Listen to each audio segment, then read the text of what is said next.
வணக்கம் நண்பர்களே, Munish learning zone சேனலுக்கு உங்களை மீண்டும் வரவேற்பதில் மிக்க மகிழ்ச்சி. லாஸ்ட் வீடியோவில் நம்ம 7 QC டூல்ஸோட இன்ட்ரடக்ஷனை பற்றி பார்த்துருந்தோம். ஸோ இன்றைக்கி நம்ம அதோட கண்டினியூஷனாக அதில் one of the tool check ஷீட்டை பற்றி டீட்டெயில்டாக பார்க்க போகிறோம். வாங்க வீடியோக்குள்ளே போகலாம்.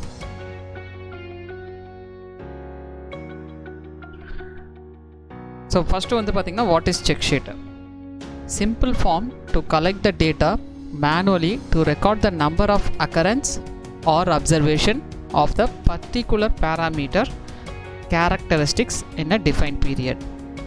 அதாவது ஒரு லேமேன் யூஸ் பண்ணக்கூடிய ஒரு சிம்பிள் ஃபார்மில் நம்ம மேனுவலாக டேட்டா கலெக்ட் பண்ண போகிறோம்.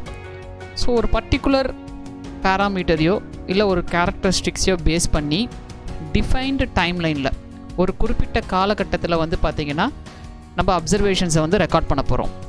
இது சிம்பிளாக பார்த்திங்கன்னா இது ஒரு கவுண்ட் பண்ணுற மாதிரி தான். இது எந்த ஒரு பேராமீட்டரோ அது பார்த்திங்கன்னா ஒரு தடவை நடக்குது அப்படின்னா அப்போ நம்ம ஒரே ஒரு கோடு மார்க் பண்ணுவோம்.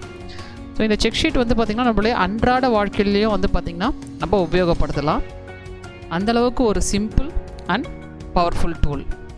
இதோட பெனிஃபிட்ஸ்லாம் என்ன அப்படின்னு பார்த்தீங்கன்னா, நம்ம எந்த விஷயத்துக்காக ஒர்க் பண்ணுறோமோ அந்த ஒர்க்கிங் ஏரியாவில் டிஸ்பிளே பண்ணுறோம் அப்படின்னா அந்த பர்டிகுலர் பேராமீட்டர் ஆர் கேரக்டரிஸ்டிக்ஸ் சம்மந்தப்பட்ட எல்லா மக்கள்னாலையுமே பார்த்திங்கன்னா ஈஸியாக அண்டர்ஸ்டாண்ட் பண்ணிக்க முடியும் எது அதிகமாக கான்ட்ரிபியூட் பண்ணுது அப்படின்ட்டு.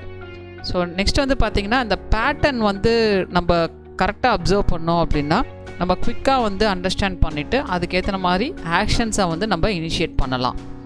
நான் இங்கே பேட்டர்ன் அப்படின்னு சொல்கிறது பார்த்திங்கன்னா ஒரு கிராஃபில் நம்ம எப்படி அந்த increasing trend and decreasing trend and peak and வேலி இந்த மாதிரியான பேட்டர்ன்லாம் எப்படி நம்ம அப்சர்வ் பண்ணுறோமோ அதே மாதிரி இந்த ஒரு செக் ஷீட்லேயே நம்ம பேட்டர்னை அப்சர்வ் பண்ண முடியும். ஸோ இந்த செக் ஷீட் மூலயமா பார்த்திங்கன்னா நம்ம மேஜர் கான்ட்ரிபியூட்டரை சிம்பிளாக அண்ட் ஈஸியாக ஐடென்டிஃபை பண்ண முடியும். இதெல்லாம் தான் பார்த்திங்கன்னா செக் ஷீட்டோட பெனிஃபிட்ஸ். நான் உங்களுக்கு இதில் 2 எக்ஸாம்பிள் கொடுக்க போகிறேன் இந்த செக் ஷீட்டை பற்றி நம்ம ஈஸியாக அண்டர்ஸ்டாண்ட் பண்ணுறதுக்கு. அதில் ஃபஸ்ட் எக்ஸாம்பிள் தான் இப்போ நீங்கள் ஸ்க்ரீனில் பார்க்குறீங்க.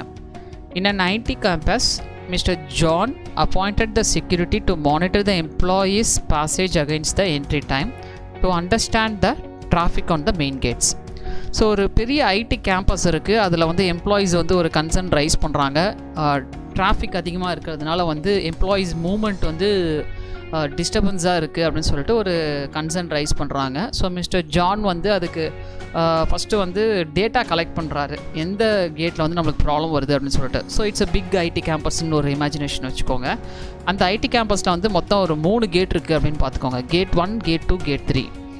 இதில் எம்ப்ளாயீஸோட மூவ்மெண்ட் அதிகமாக இருக்கக்கூடிய நேரம், அதாவது மார்னிங் என்ட்ரி ஆகக்கூடிய நேரம் அப்படின்னு பார்த்தீங்கன்னா மார்னிங் 8லேருந்து 11 o'clock வரையும் உள்ள எம்ப்ளாயீஸ் உள்ளே வந்துட்டுருக்காங்க அப்படிங்கிற ஒரு இமேஜினேஷனில் ஃபஸ்ட்டு டேட்டா கலெக்ட் பண்ண ஆரம்பிக்கிறாங்க. ஸோ ஸ்க்ரீனில் பார்த்தீங்கன்னா உங்களுக்கு இந்த மார்க் பண்ணியிருப்பாங்க. விச் மீன்ஸ் ஒரு எம்ப்ளாயி உள்ளே வராரு அப்படின்னா அப்போது ஒரே ஒரு கோடு போடுறாங்க. ஓகேங்களா? ஸோ ஒவ்வொரு எம்ப்ளாயி உள்ளே என்ட்ரு ஆகும் போதும் ஒவ்வொரு கோடு போடுறாங்க. ஒரு குரூப் ஆஃப் 5, அதாவது 1, 2, 3, 4 அதுக்கு மேலே க்ராஸாக ஒரு கோடு போடுறோம் அப்படின்னா இட்ஸ் a குரூப் ஆஃப் 5. அதாவது 5 அப்படிங்கிறது கவுண்ட்டு.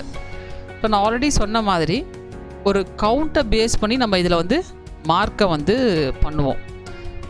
ஸோ இப்போ இந்த பர்டிகுலர் கேஸில் பார்த்தீங்கன்னா கேட் 2ல், ஓகேங்களா, கேட் 2ல் மார்னிங் 8 to 9 அந்த டைம் ஸ்லாட்லேயும் பார்த்தீங்கன்னா எம்ப்ளாயீஸ் மூவ்மெண்ட் அதிகமாக இருக்குது. 24 பேர் மூமெண்ட்டில் இருந்திருக்காங்க.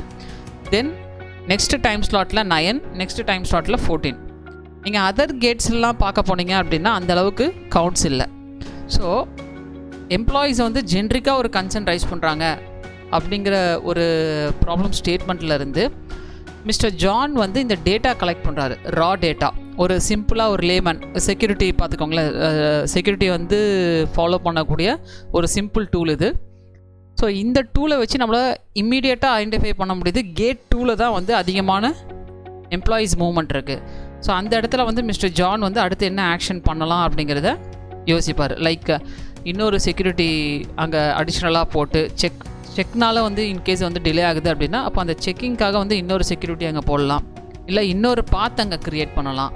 ஸோ அந்த மாதிரி என்ன ஆக்ஷன்ஸ் தேவையான ஆக்ஷன்ஸ் எடுக்கலாம் அப்படிங்கிறத மிஸ்டர் ஜான் திங்க் பண்ண ஆரம்பிப்பார். இன்ஸ்டெட் ஆஃப் டேக்கிங் ஆக்ஷன், இந்த 3 கேட்லேயுமே ஆக்ஷன் எடுக்கிறதுக்கு பதிலாக எந்த பர்டிகுலர் கேட்டில் வந்து நம்மளுக்கு மூமெண்ட்ஸ் அதிகமாக இருக்கோ அங்கே மட்டும் நம்ம ப்ராப்ளத்தை சால்வ் பண்ணால் போதும். ஸோ இப்போ இந்த ஷீட்லேருந்து, இந்த செக் ஷீட்லேருந்து நம்மளுக்கு கேட் 2 தான் வந்து மேஜர் கான்ட்ரிபியூஷன் தெரிஞ்சுட்டு அதில் வந்து ஆக்ஷன்ஸை இனிஷியேட் பண்ணலாம். இது வந்து எக்ஸாம்பிள் 1. இது வந்து பார்த்திங்கன்னா ஒரு ஜென்ரிக் எக்ஸாம்பிள் நான் கொடுத்துருக்கேன். எக்ஸாம்பிள் 2ல் வரும். இது வந்து டிப்பிக்கல் மேனுஃபேக்சரிங் இண்டஸ்ட்ரி. நான் சூஸ் பண்ணியிருக்கிறது வந்து இன்ஜெக்ஷன் மோல்டிங் ப்ராசஸ். இதில் வந்து பார்த்திங்கன்னா சூப்பர்வைசர் ஒரு மிஷின் ஆப்ரேட்டர்ஸ்க்கு வந்து டிஃபெக்ட்ஸை வந்து மானிட்டர் பண்ண சொல்கிறாரு ஹவர்லி பேசிஸில். பர்டிகுலர் ஒரு மிஷின், ஓகே, 150 டன்னேஜ் 1, இந்த மிஷினில் வந்து பார்த்திங்கன்னா ஹவர்லி பேசிஸில் டிஃபெக்டை ட்ராக் பண்ண சொல்கிறாரு. ஒரு 3 டிஃபெக்ட் தான் வந்து ஃபோக்கஸ் பண்ணுறாங்க: short fill, scratch, flash. So hourly பேசிஸில் பார்க்கும்போது நம்மளுக்கு ஸ்டார்டிங்கில் வந்து ஷார்ட் ஃபில் அதிகமாக வருது. 8 to 9 அப்படிங்கிற ஒரு ஸ்டார்ட் டைம் ஸ்லாட்டில் வந்து பார்த்திங்கன்னா 20 நம்பர் ரிஜெக்ஷன் ஆகிருக்கு. தென் 9, தென் தேர்டு ஹவரில் வந்து பார்த்திங்கன்னா 5. ஸோ அது அப்படியே ரெடியூஸ் ஆகிடுச்சு. தென் ஃப்ளாஷ் எடுத்துக்கிட்டிங்க அப்படின்னா ஸ்டார்டிங்கில் வந்து 8 இருக்குது, தென் 5, தென் 0 இருக்குது. பட் ஸ்க்ராட்ச் வந்து பார்த்திங்கன்னா 14, 9, 4. ஸோ அது வந்து கண்டினியூ ஆகிற மாதிரி இருக்குது. ஸோ தென் இந்த செக் ஷீட்லேருந்து நம்ம அண்டர்ஸ்டாண்ட் பண்ண வேண்டியது ஷார்ட் ஃபில் அண்ட் ஸ்க்ராட்ச், இது ரெண்டுத்தையுமே வந்து நம்ம ஃபோக்கஸ் பண்ணி இது பண்ணணும். தென் ஷார்ட் ஃபில்லை பொறுத்த வரைக்கும் வந்து பார்த்திங்கன்னா அது டிக்ரீசிங் ட்ரெண்டில் இருக்குது. அண்ட் ஒவ்வொரு பீரியட் ஆஃப் டைம் வந்து ஷார்ட் ஃபில் வராது. பட் ஸ்க்ராட்சுங்கிறது வந்து பார்த்திங்கன்னா டியூ டு ஹேண்ட்லிங் இல்லைனா packing method, so various reasons இருக்கும். ஸோ இது ஒவ்வொரு டிஃபெக்டையும் எடுத்து நம்ம ஃபர்தராக வந்து அனாலிசிஸ் பண்ணுறதுக்கு இந்த செக் ஷீட் வந்து ஹெல்ப்ஃபுல்லாக இருக்கும். தென் அடுத்த ஸ்லைடு வந்து என்ன அப்படின்னு பார்த்தீங்கன்னா செக் லிஸ்ட்டை பற்றி நம்ம பார்த்துருவோம். அதாவது check sheet and check list, இது ரெண்டுமே வந்து பார்த்திங்கன்னா டிஃப்ரெண்ட் டூல்ஸ். செக் ஷீட்டில் வந்து பார்த்திங்கன்னா கவுண்ட் பேஸ் பண்ணியிருக்கோம். அதாவது ஒரு கவுண்ட் வரும்போது ஒரு கோடு மார்க் பண்ணுவோம். ஸோ டோட்டலாக இது வந்து கவுண்ட் பேசிஸில் இருக்கிறது வந்து check sheet. But check list அப்படிங்கிறது வந்து என்ன அப்படின்னு பார்த்தீங்கன்னா list of activities, things to be followed or to be completed. This tool is to remind us what to be done. அது செக்லிஸ்ட்டுங்கிறது வந்து பார்த்திங்கன்னா ஒரு systematic way of approach doing the routine activities. அதாவது ஒரு டெக்னீஷியனையோ இல்லைனா ஒரு நார்மல் லேமேனோ வந்து பார்த்திங்கன்னா ஒரு 10 விஷயத்தை பண்ணணும் அப்படின்னு வச்சுக்கோங்களேன். ஸோ மேபி அவங்க மைண்டில் இருக்கலாம், 10 விஷயத்த பண்ணணும் அப்படிங்கிறது வந்து அவங்க மைண்டில் இருக்கலாம். பட் ருட்டீனாக அந்த ஆக்டிவிட்டியை செய்யும் போது வந்து பார்த்திங்கன்னா ஏதாவது ஒரு ஆக்டிவிட்டியோ இல்லை 2 ஆக்டிவிட்டியோ மிஸ் பண்ணுறாங்க அப்படின்னா அதோட இம்பேக்ட் வந்து எப்படி இருக்கும் அப்படிங்கிறது தெரியாது. ஸோ இந்த மாதிரியான ஒரு கேஸில் வந்து பார்த்திங்கன்னா செக்லிஸ்ட்டு ஃபாலோ பண்ணுவாங்க. ஸோ அந்த 10 ஆக்டிவிட்டீஸுமே வந்து லிஸ்ட் டவுன் பண்ணிவிட்டு ஃபஸ்ட் ஆக்டிவிட்டி கம்ப்ளீட் பண்ண உடனே டிக்கு, செகண்ட் ஆக்டிவிட்டி கம்ப்ளீட் பண்ண முடியல, so X mark, that means complete ஆகலை, தேர்ட் ஆக்டிவிட்டி முடிஞ்ச உடனே டிக்கு. இது மாதிரி வந்து பார்த்திங்கன்னா ஒவ்வொரு ஆக்டிவிட்டிக்குமே வந்து ட்ராக்கிங், இந்த ஆக்டிவிட்டி பண்ணியாச்சு இல்லை இந்த செக் பாயிண்ட் பண்ணியாச்சு அப்படின்னு சொல்லிட்டு ஒரு ரெக்கார்ட் நம்ம மெயின்டைன் பண்ணிக்கலாம். அதுதான் செக் லிஸ்ட்டு. ஸோ இங்கே வந்து நான் ஒரு சில எக்ஸாம்பிள்ஸ் கொடுத்துருக்கேன். Like grocery shop items. நம்ம வந்து ஒரு சூப்பர் மார்க்கெட் போகிறோம், மைண்டில் வந்து 20 க்ராசரி ஐட்டம்ஸ் வந்து நம்மளால் மெமரி பண்ணிவிட்டு போக முடியாது. ஏன்னா குவான்டிட்டி டிஃபர் ஆகும்.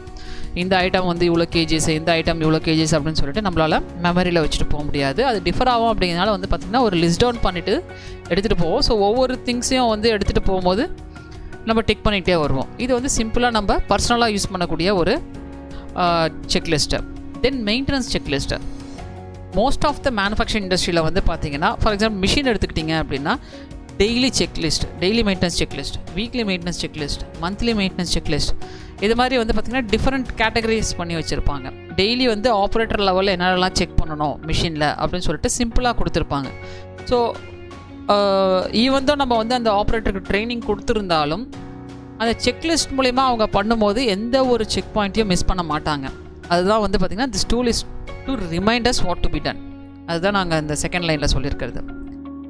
இது வந்து பார்த்திங்கன்னா மெயின்டெனன்ஸ் செக்லிஸ்ட்டை வந்து எப்படி ஃபாலோ பண்ணுறோம் அப்படிங்கிறதுக்கு ஒரு எக்ஸாம்பிள். அடுத்தது வந்து business travel checklist. Frequent traveller இருக்கார். ஸோ அவருடைய இம்பார்ட்டண்ட் டாக்குமெண்ட்ஸு, பாஸ்போர்ட்டு, விசாஸு இதெல்லாம் வந்து பார்த்திங்கன்னா ஒரு ட்ராவல் ஸ்டார்ட் பண்ணுறதுக்கு முன்னாடி ஒரு சின்னதாக செக்லிஸ்ட் மாதிரி வச்சுட்டு இதெல்லாம் வந்து என்னுடைய லக்கேஜில் நான் எடுத்து வச்சுருக்கிறேன் அப்படின்னு சொல்லிட்டு செக் பண்ணிவிட்டு டிக் பண்ணுறதுனால எந்த ஒரு டாக்குமெண்ட்டோ இல்லை இம்பார்ட்டண்ட் லைக் இந்த பாஸ்போர்ட்டோ அது மாதிரி வந்து மிஸ் பண்ணாமல் இருக்கிறதுக்கு இந்த டூல் வந்து ரொம்ப ஹெல்ப்ஃபுல்லாக இருக்கும்.